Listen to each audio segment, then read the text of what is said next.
હેમાબેન નમસ્તે. જય શ્રી રામ સાહેબ. જય શ્રી રામ, જય શ્રી રામ. હેમાબેન કેમ છો? સારા છે. તો તમારા ઘર પાસેથી જ બોલો છો? હા સાહેબ, મારા ઘર પાસેથી બોલું છું. આજુબાજુના અડોશીઓ પડોશીઓ ને બેસાડ્યા લાગે છે.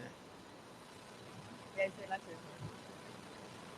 જરા તમારા હેમાબેન તમારા પરિવાર વિશે જરા મને કહો, શું છે? આ મારી છોકરી છે, આ મારો છોકરો છે. હમ બેઠા એ મારા મમ્મી છે. હમ શું શું પ્રવૃત્તિ કરો છો? કોણ શું કરે છે? ઘરમાં કેટલો લાભ મળ્યો છે સરકારનો? કઈ કઈ યોજનાઓનો લાભ મળ્યો છે? જરા સમજાવો ને મને.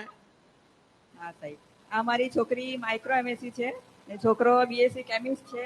અને અમને આ પ્રધાનમંત્રી આવાસ યોજના અંતર્ગત સારું ઘર મળ્યું છે, જે અમારું સપનું હતું કે આજના જમાનામાં દરેક વ્યક્તિનું એક સપનું હોય છે કે પોતાનું એક સારું ઘર હોય છે. જે મારું સપનું આ પ્રધાનમંત્રી આવાસ યોજના અંતર્ગત પૂરું થયું છે. ને આ ઘર જે બની ગયું છે એના ઘરની આગળ મારા નામની તકતી લાગેલી જોઈને મને ખૂબ આનંદ થાય છે. અને આજે મારા છોકરાઓ બી ખુશ છે અને અમને સમાજમાં બી માન મોભો મળે છે સાહેબ. તો પહેલા ક્યાં રહેતા હતા હેમાબેન?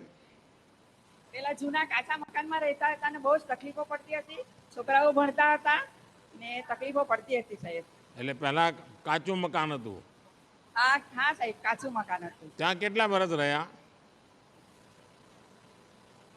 ઘણા વર્ષ રહ્યા સાહેબ. અને હવે આ નવા ઘરમાં આવ્યા છો તો કેમ લાગે છે? મહેમાનો બધા બહુ આવતા બહુ હશે. આનંદ થાય છે. હા સાહેબ, બહુ ને પણ આનંદ હવે થાય છે, ઘર બહુ ખુશ. ઘર સારું થઈ ગયું એટલે મહેમાનો ખૂબ આવતા હશે. હા સાહેબ, મહેમાનો ખૂબ આવે છે ને અમને માન મોભો બી બહુ મળે છે સમાજમાં. ને હવે તો માગાઈ આવતા હશે દીકરી માટે. હા સાહેબ, બહુ માંગ આવે છે. હા, દીકરીને ભણાવી તમે શું? હા, ભણાયું છે. ત્યાં નાની ઢબુડી કોણ છે? મારા જેઠના છોકરાની છોકરી છે. અચ્છા અચ્છા. તો તમારા જેઠનું જુદું ઘર છે? હા, એટલે કુટુંબ વાળા જેઠ છે. અચ્છા. તમને જે એમાં બેન આ રાશન કાર્ડ, અનાજ, ગેસ, હા પાણી આ બધા કામોમાં શું શું થયું જરા કહેશો? હા સાહેબ, આ રાશન કાર્ડમાં અમને રાશન મળે છે, ઘઉં મળે છે, ચોખા, દાળ, ચણા મળે છે સાહેબ. કેટલું અને મળતું ઘરમાં હશે? કેટલું મળે છે? અમારું 6 કિલો ઘઉં મળે છે, 9 કિલો ચોખા મળે છે, 1 કિલો ચણા, 1 કિલો દાળ મળે છે. પણ 1 રૂપિયો આપવો પડે છે? ના ના સાહેબ. બધું મફતમાં મળી જાય છે? હા, અનાજ ફ્રીમાં મળે છે. અનાજ. પણ અનાજ આપો, હવે તમારા છોકરા મોટા થયા, સરસ બધું હા ભણ્યા, ઘર મળ્યું. તમને હા સમાજનું એક કામ કરવું હોય તો શું કરો તમે? સાહેબ, મેં મારું કે જો મને સમાજે જેવું તમને આ આટલું બધું આપ્યું, હા દેશે સાહેબ. તમને આટલું બધું આપ્યું, તો હા તમે સાહેબ. શું કરો સમાજ માટે? કે મારું જે આ સપનું પૂરું થયું પ્રધાનમંત્રી યોજના આવાસ હેઠળ, એવું આ બીજાનું પણ સપનું પૂરું થાય એવું હું ઈચ્છું છું.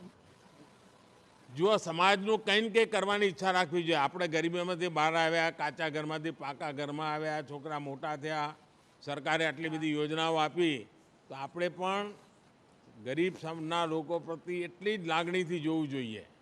એમની ચિંતા કરવી જોઈએ, એમને મદદ કરવી જોઈએ.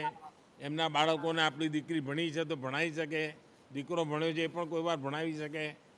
સમાજમાં આપણે એક શક્તિ બનીને ઊભા રહીએ.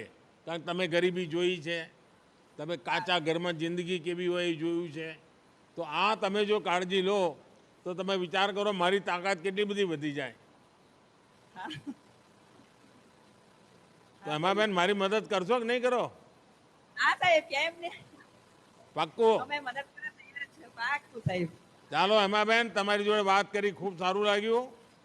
તમને ઘણી બધી ધન્યવાદ. સુવિધાઓ મળી છે અને તમે હા સરસ મળી. રીતે બાળકોને સંસ્કાર આપ્યા છે, ભણાયા છે. મફતમાં રાશન, મફતમાં ઇલાજ, ગેસનો ચૂલો, બધું સરકારે આટલી બધી ચિંતા કરી છે. અને આ બાળકોને પણ તમે ભણાવો છો, મોટું કામ કરો છો.